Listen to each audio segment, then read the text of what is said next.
Merci beaucoup. Monsieur le ministre, monsieur le doyen, mes chers collègues, je sais que beaucoup parmi vous partagent une émotion particulière que j'ai pour ma part éprouvée il y a 10 ans.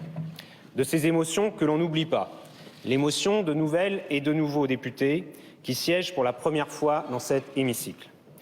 Ici, se sont écrites des pages essentielles de notre histoire. Ici, se sont déroulés des débats passionnés. Ici, ont résonné de grandes voix qui ont fait la démocratie française. Ici, ont été prises des décisions qui ont forgé la France, son dynamisme économique, son système de solidarité, ses libertés publiques. Sachons nous inspirer du meilleur de ces lieux. Mais ne nous arrêtons pas à ces lieux. L'Assemblée nationale est plus riche de celles et ceux qui y représentent la nation que du cadre même de leurs travaux.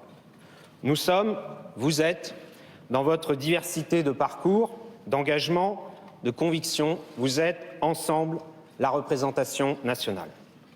En me portant à la présidence de notre Assemblée, vous ne me faites pas seulement un honneur insigne. Vous me confiez une responsabilité dont je mesure la charge et que je souhaite exercer parmi vous, avec vous. Car nous ne pouvons pas ignorer le défi particulier qui est le nôtre. Pour la première fois dans l'histoire de la Ve République, nous avons collectivement été choisis par une minorité de Françaises et de Français.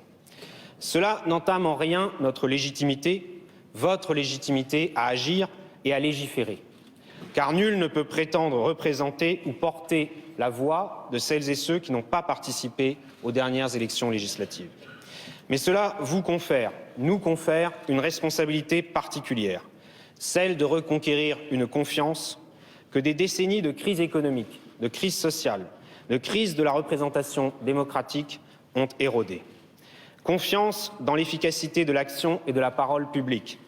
Ce sera en premier lieu le rôle de la majorité, qui devra mettre en œuvre le projet qu'il a porté, tout en conservant en toutes circonstances le respect des oppositions et la volonté de construire des majorités plus larges pour avancer.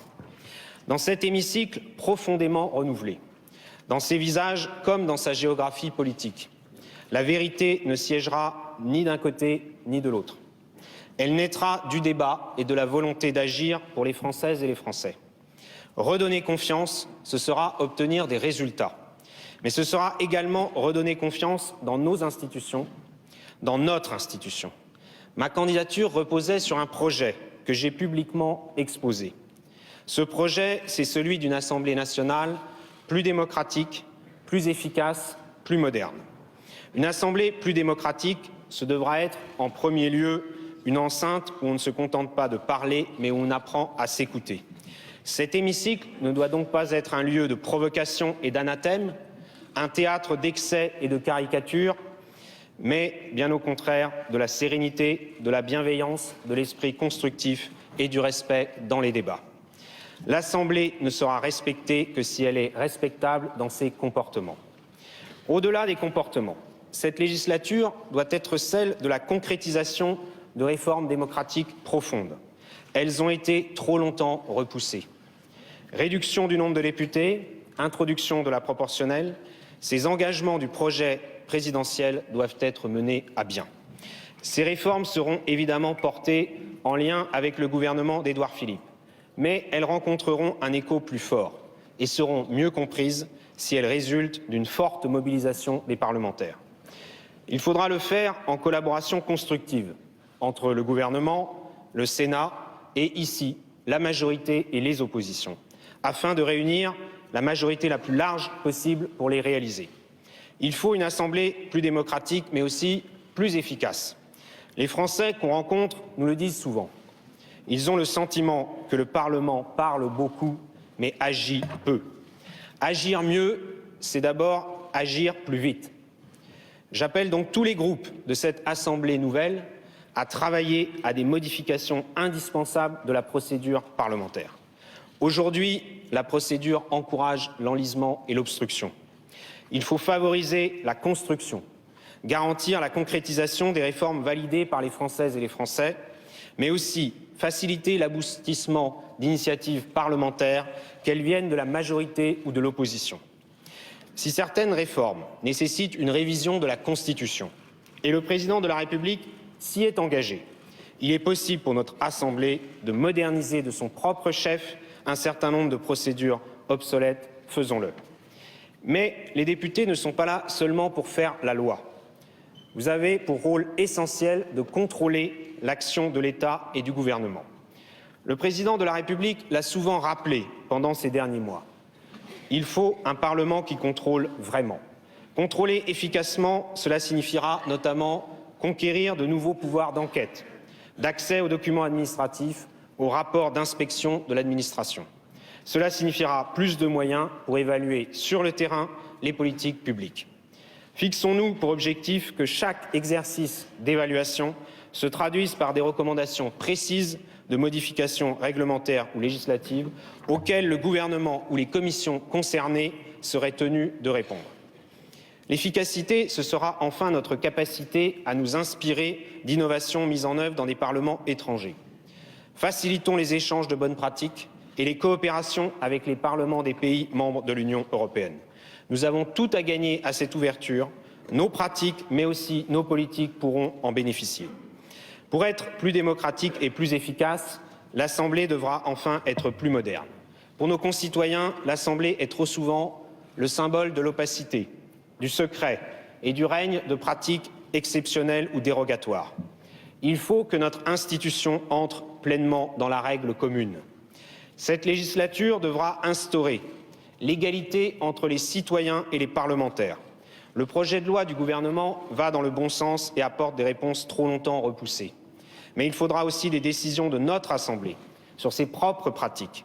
Retraite des parlementaires, protection sociale en fin de mandat, notes de frais, règles d'emploi et de statut des collaborateurs parlementaires, immunité parlementaire. Remettons tout sur la table et garantissons l'égalité et la transparence.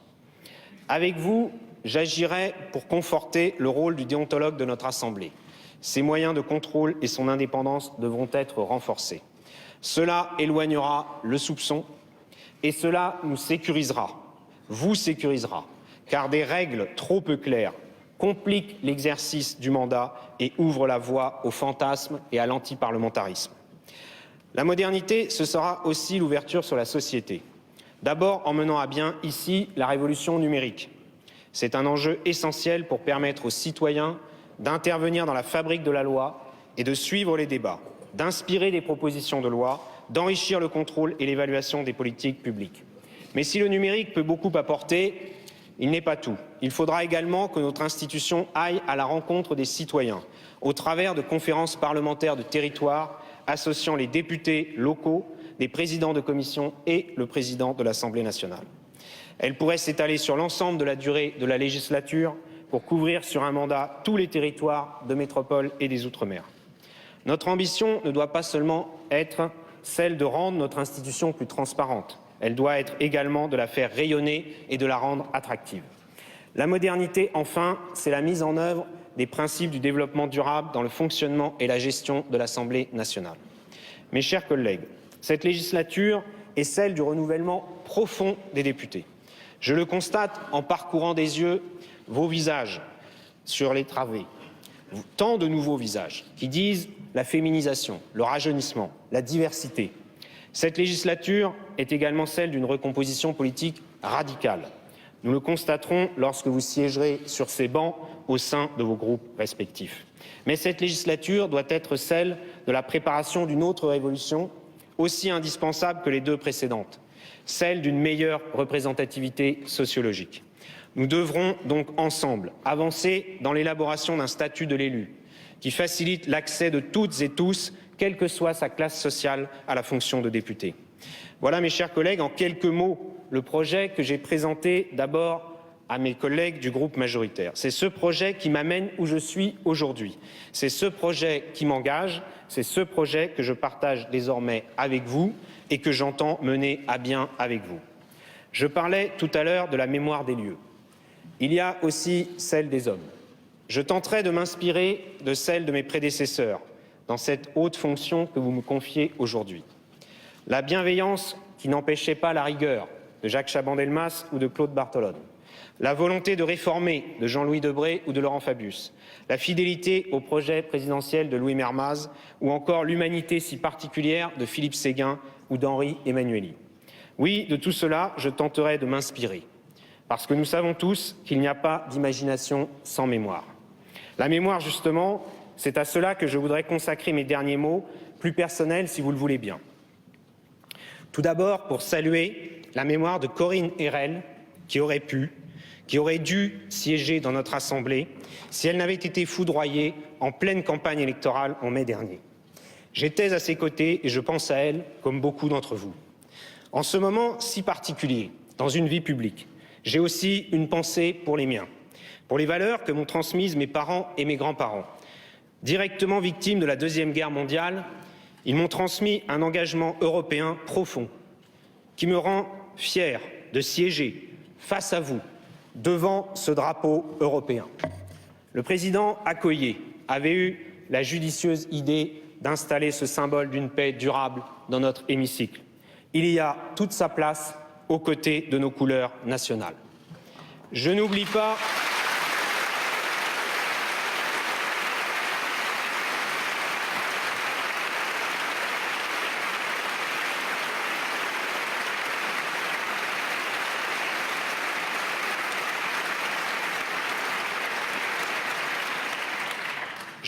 le goût pour la diversité régionale que mes parents m'ont transmis.